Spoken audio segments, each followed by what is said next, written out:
Assalamualaikum warahmatullahi wabarakatuh. Perkenalkan, nama saya Rika Dia Yutari dari kelas Tebin 3C dengan 4 NIM terakhir 2092. Di sini saya ingin menjelaskan sebuah jurnal yang sudah saya buat dengan judul Metode Keteladanan sebagai Strategi Pembinaan Moral dalam Pendidikan Islam. Jadi pada artikel ini atau jurnal ini tuh saya fokuskan dan tujuan penelitiannya itu mengkaji metode keteladanan atau uswatun hasanah sebagai strategi pelatihan dalam pendidikan Islam dan juga menjelaskan peran contoh nyata pendidik dalam keteladanan dalam dunia pendidikan. Kemudian bagaimana cara keteladanan memenuhi disiplin, kejujuran, adab berbicara, dan tanggung jawab siswa.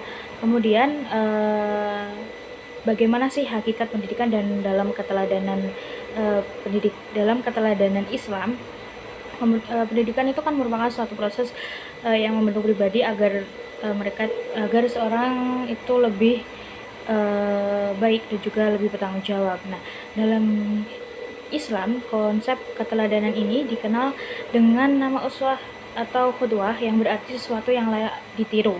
Dan keteladanan ini memiliki dasar dalam Al-Quran dan juga hadis, terutama dalam Quran surat Al-Ahzab ayat 21, yaitu tentang Rasulullah sebagai teladan yang terbaik.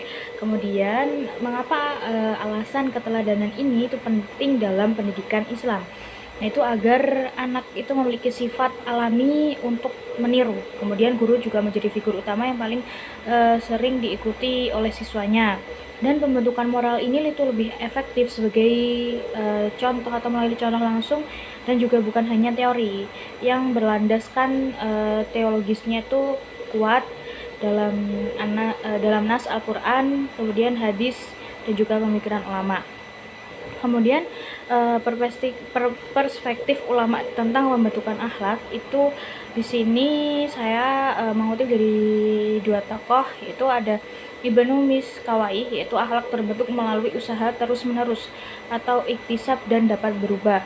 Kemudian yang kedua di sini ada Al-Ghazali, yaitu pendidikan harus menyeimbangkan aspek fisik, spiritual, dan akal. Keteladanan adalah jalan menuju kematangan jiwa dan menekankan pentingnya hati atau qalb itu sebagai pembentukan akhlak. Kemudian bentuk dari suatu keteladanan itu ada dua. Saya mau itu ada dua, yaitu yang pertama itu keteladanan yang tidak disengaja, yaitu yang muncul secara spontan dari pribadi pendidik yang bermoral baik dan siswa itu bisa meniru perilaku guru tanpa diarahkan. Kemudian yang kedua itu ada keteladanan yang disengaja, yaitu pendidik dengan sengaja itu menunjukkan sikap atau amal tertentu agar dicontoh oleh siswanya. Sebagai contoh itu adalah guru yang membaca Al-Quran dengan tartil sebagai model, kemudian orang tua berdoa sebelum makan agar ditiru anak-anaknya nanti. Kemudian di sini yang berikutnya ada prinsip pelaksanaan keteladanan, yaitu ada 3 prinsip utama, yaitu yang pertama atawasufil makosid fi alat, yaitu menekankan bahwa tujuan keteladanan berada pada guru sebagai model, bukan sekedar metode teknis. Kemudian yang kedua yaitu ada muraatul isti'ad wa tabi'i, yaitu memperhatikan kesiapan sifat dan kecenderungan peserta didik. Kemudian yang ketiga ada min al-mahsus ila al-ma'ul, yaitu sesuatu yang dilihat atau sesuatu yang bisa dilihat dengan indrawi itu akan diolah menjadi pemahaman, maka perilaku guru itu harus menjadi contoh yang baik bagi siswanya. Kemudian apa sih dampak dan juga manfaat dari metode keteladanan ini? Itu yang pertama, meningkatkan kedisiplinan, kejujuran, sopan santun dan juga tanggung jawab. Kemudian yang kedua itu mewujudkan lingkungan sekolah yang harmonis. Yang ketiga, memperkuat hubungan guru dan juga siswa. Yang keempat yaitu mendorong guru untuk selalu menjaga etika ketika menjadi panutan. Kemudian yang kelima yaitu mempermudah internalisasi nilai akhlak. Kemudian apa sih tantangan dan juga kendala dari metode keteladanan atau metode uswah hasanah ini? Yaitu ada dua, yaitu tantangan dari internal dan juga ada yang tantangan atau kendala dari eksternal. Yang dari internal itu adalah sifat bawaan anak, yang kedua adalah temperamen atau sifat bawaan anak itu tadi.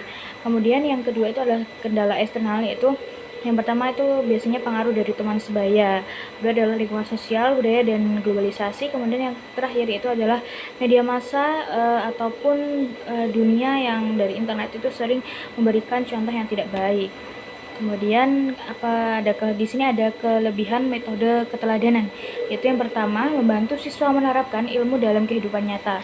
Yang kedua mempermudah guru melakukan evaluasi.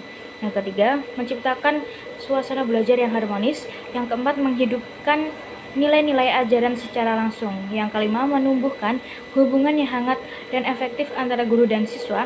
Yang keenam mendorong pendidik untuk selalu berperilaku baik. Kemudian di sini juga ketika ada kelebihan pastinya ada kekurangan, yaitu kekurangan dari metode keteladanan. Yaitu yang pertama, jika guru atau tokoh itu tadi memberi contoh buruk, maka siswa itu dapat meniru perilaku buruk itu tadi. Kemudian yang kedua, yaitu pembelajaran bisa tidak efektif jika hanya teori tanpa adanya praktik. Kemudian yang keempat, orang tua atau guru dengan perilaku negatif membentuk akhlak buruk pada anak.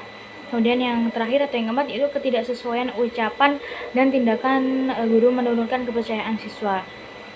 Nah, kemudian apa sih kesimpulan dari artikel yang sudah saya buat tentang metode keteladanan tadi, yaitu metode keteladanan ini merupakan suatu pendekatan yang paling efektif dalam pelatihan moral yang dapat menyentuh aspek kognitif, afektif, dan perilaku secara bersamaan. Dan metode ini tuh sangat relevan dalam dunia pendidikan Islam karena sesuai dengan teladan dari Rasulullah SAW.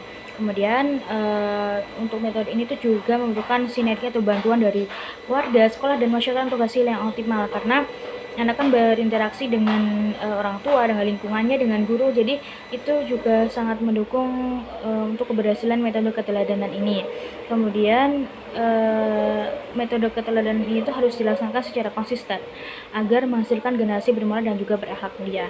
Mungkin cukup sekian penjabaran yang dari artikel saya. Bila ada kurang dan salahnya saya mohon maaf. Assalamualaikum warahmatullahi wabarakatuh.